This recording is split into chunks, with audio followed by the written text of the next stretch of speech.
John Mark Sibley-Jones teaches English at the South Carolina School for the Arts and Humanities in Greenville. His novel shows the lives of representative citizens, black and white, men and women, Confederate and Unionist, civilians and combatants, freed and shackled, sane and insane, on the eve of Sherman's destruction of the city. You published more than 50 professional articles and 2 short stories, and you've been a finalist in several national fiction competitions.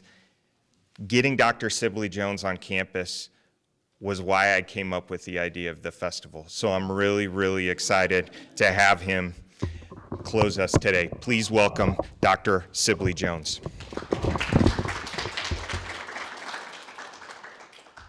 Jonathan. Let me begin by commending these young people.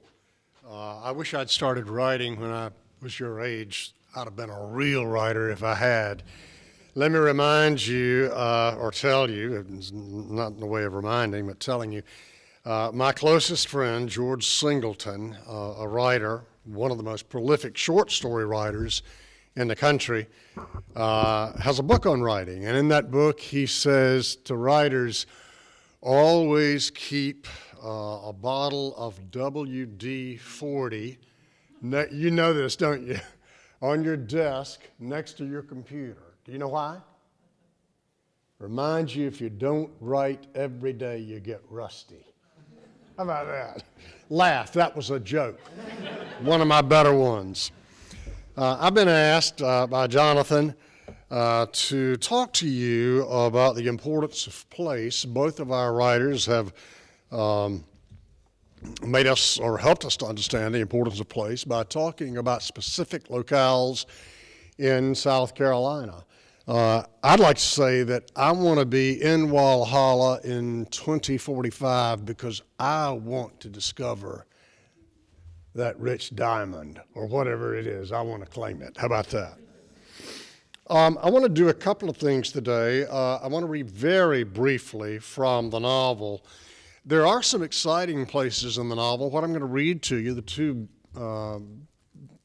sections, are not particularly exciting. They do give attention to specific locales on what you and I know as the University of South Carolina campus, where I taught for almost 20 years, 15 years full-time, and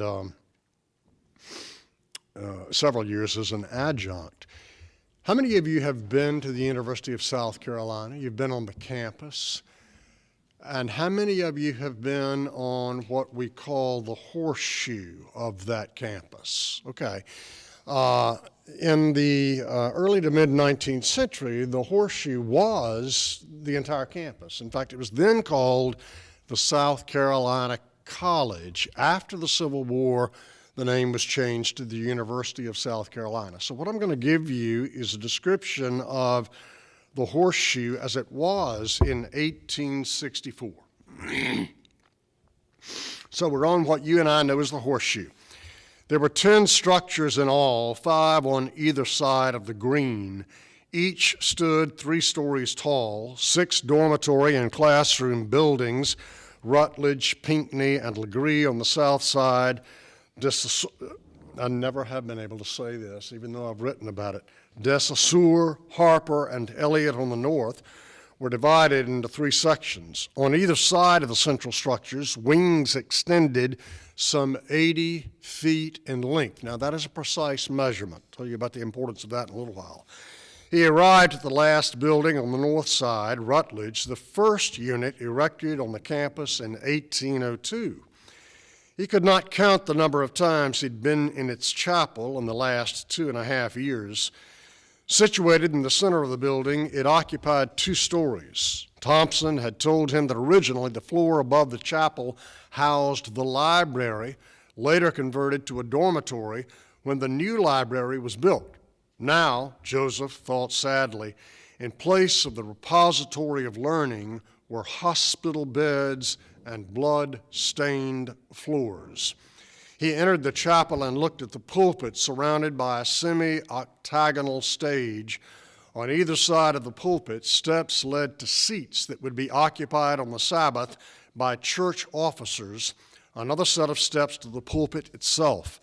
Windows rose very nearly to the high ceiling, intricate ornamental work around each one. He left the chapel and continued his walk around the top of the horseshoe.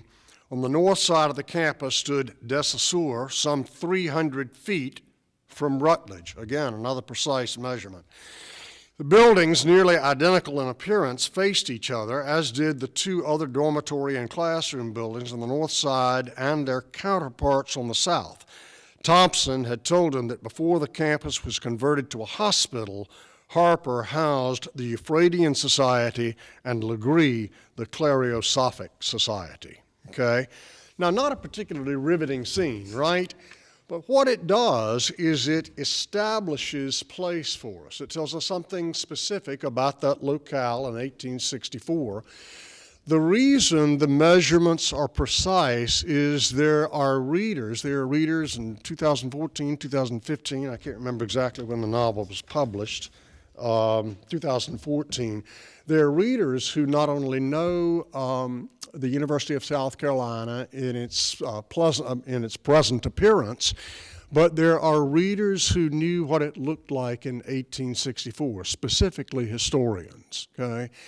And so what I was aiming for in this novel was, among other things, to establish as clearly as I could the place, the setting of the story, right? One of the reasons we want to do that is for authenticity, okay? We want our readers to understand that we know the places we're talking about, and by establishing that kind of authenticity, we give credence to our own authority. Think about that word, authority, right? Its root word, author, okay? We speak with authority when we've done the kind of research that enables us to accurately portray the setting that we're trying to portray, okay?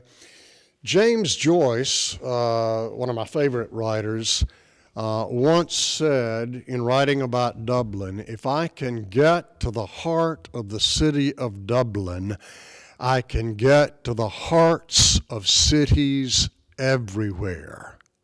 And then the next statement I find to be most profound. In the particular is the universal, right? Now, he was talking not just about place, but he was talking about the particularity or the specificity of our own lives. How many of you have ever had this experience? Somebody says something to you about what he or she has experienced and what he or she feels after that experience, and you're stupefied. You can hardly speak. And you're thinking, my goodness, I thought I was the only person in the world who felt that way, and I was too embarrassed to admit it. Have you ever had that experience? Okay? I think we've all had that experience, right? In the particular is the universal. It has to do with place. It has to do with one's own experience.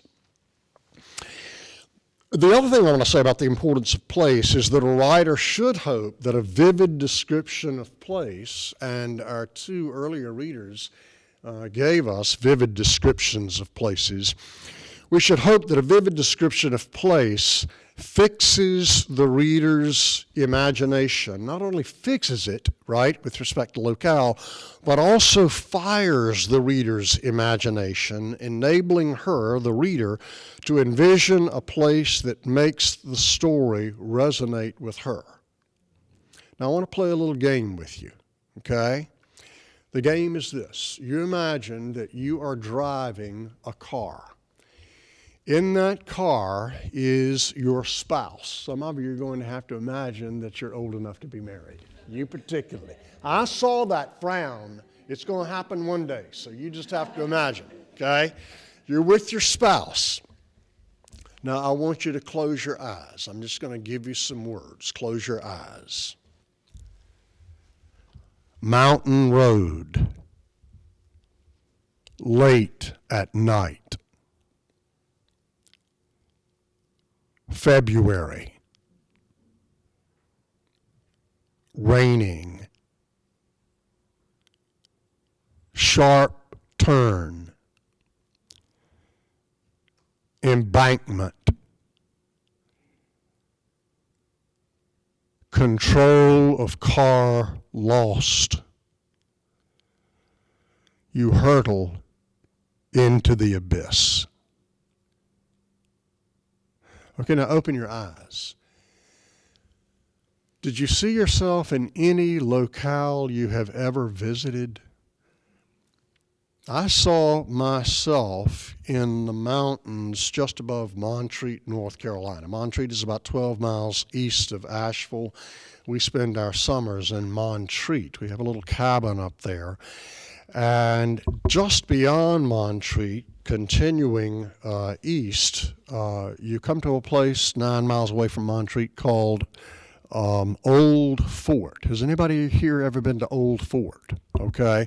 That's a treacherous, winding road, isn't it? Right? What I just gave you, a portion of what I just gave you, is taken from the title of a book by Alan Rossi, R-O-S-S-I, one of my colleagues, one of my and Jacob's colleagues.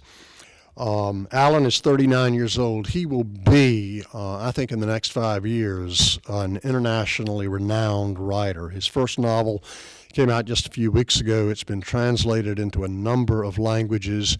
The publisher right now is negotiating with a production company for the selling of the rights to make a movie. Okay, he's an extraordinary writer. The title of the book is Mountain Road, Late at Night. And the words that I gave you, the little phrases I gave you, help to set the scene where the action of the novel takes place, okay? I think it's an ingenious title because the title sets us in a locale that you and I can imagine, right? There's specificity in our imagining or particularity in our imagining. And in setting us there, he's given us the place, right? The place where the novel occurs. And I think that's extraordinary.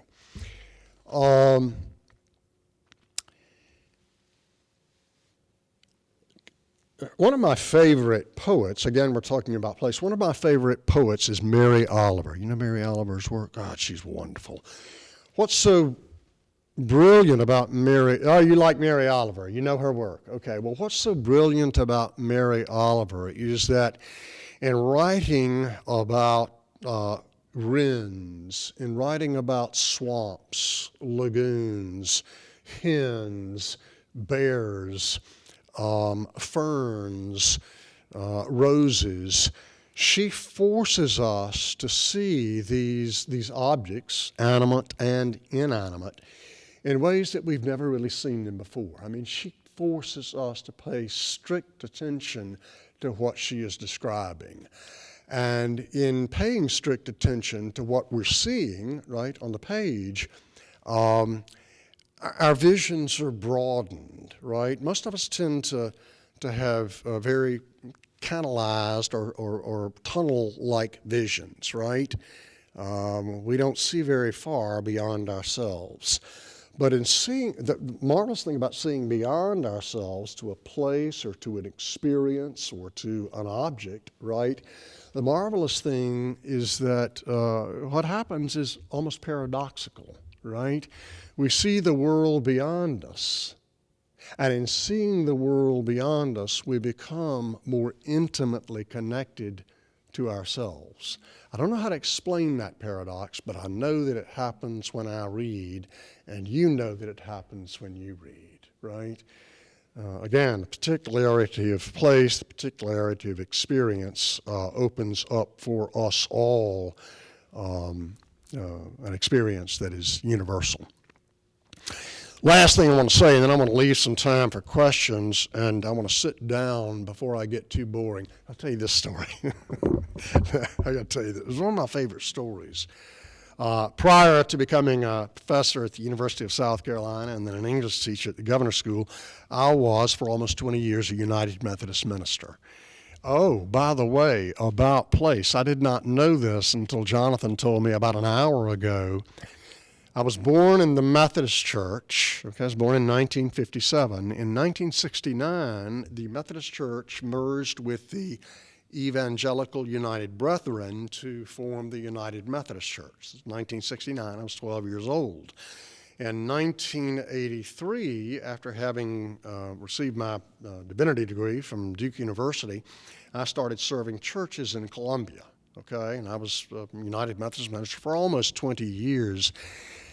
The great irony is I feel more at home in this place. I did not realize until Jonathan told me that Southern Wesleyan, the church, right, was the first abolitionist church in the South, right, which makes me feel more at home than I ever felt at home in my father's Methodist church. My father was a minister, or in my United Methodist church. How about that? Okay.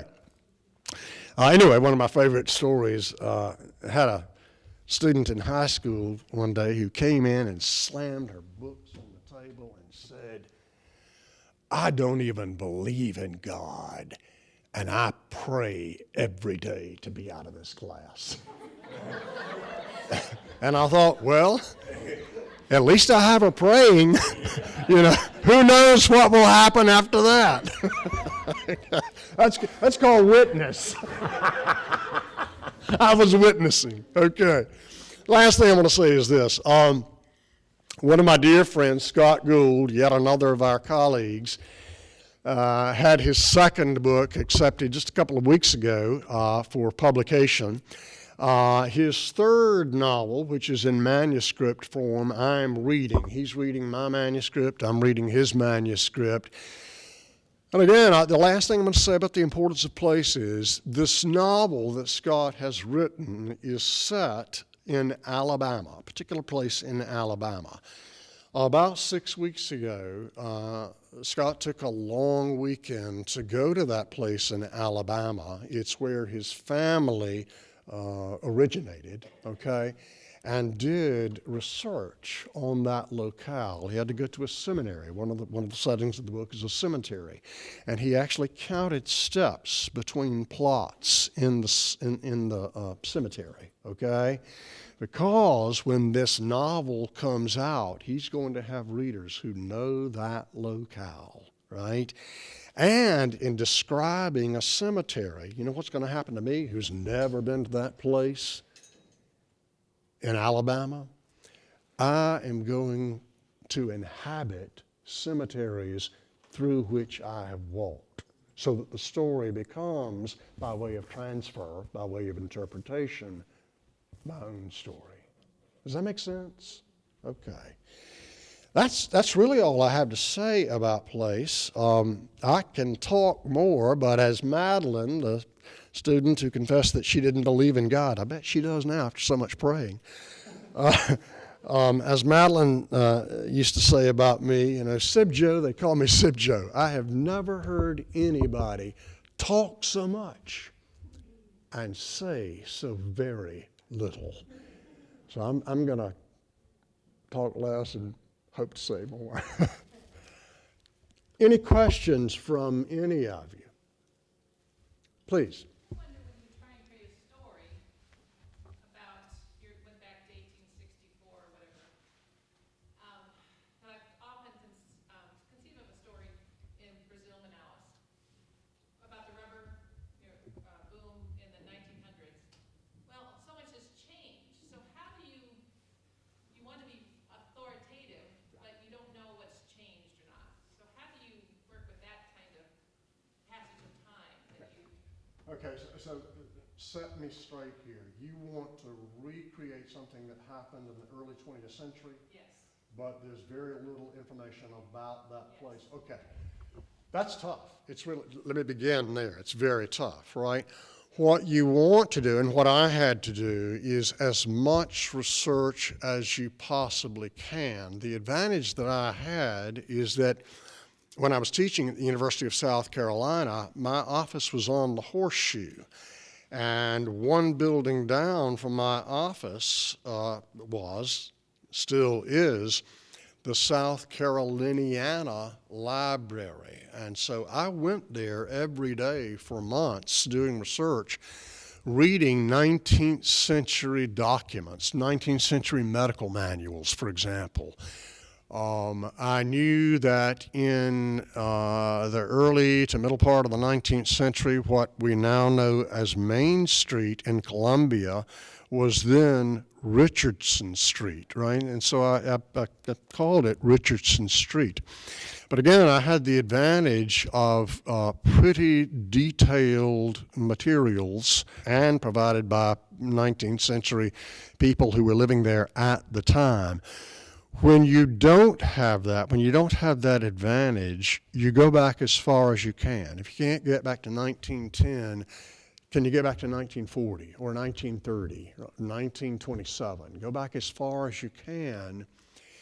And the other thing is, you're not going to meet anybody who was living in 1910, but you might meet somebody who was alive in 1940 whose grandparents lived there in 1910, and it could be that that person remembers stories from a grandfather or a grandmother about place.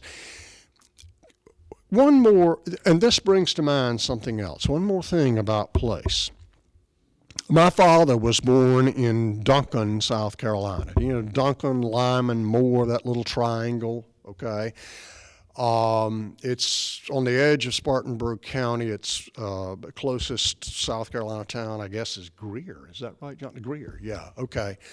Well, as a child, I went to my grandmother's house frequently, okay? Even when we were living 2 or 3 hours away in another portion of the state, another part of the state, I went there frequently.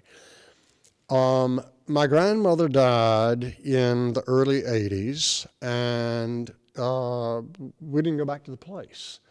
Now I'm living in Greenville, and about 3 years ago, I said to my wife and some friends, Lyman's just a few miles down the road. Let's go. I want to show you where I played football in the little area, right, the yard right next to my grandparents' house. And I said, must have been 75 yards long, right? Perfect football field. And the house, it was a big house. When I got there, I had the audacity to knock on the door, right? My grandfather died in 1963, my grandmother in the 80s. Had the audacity to knock on the door. I told them who I was, and they said, oh, by all means, come in. Look at the house. That house is less than 1,000 square feet. Really, it's less. That football field, 15 yards long, right? And I remembered it as being just a monstrous yard, 75 yards. How many of you have had that experience? You have? Okay, right. And so in recreating place, right, we can't be too dependent on memory or imagination, because if you're anything like me, you're going to blow it, right? Get as much information as you can, and then you're forced to do the imaginative work. I'm fearful of running over time. How are we, Jonathan? We're fine. Maybe one more question. Thank you. If it had been up to me, I'd have preferred to listen to the younger writers for a little while longer. Thank you.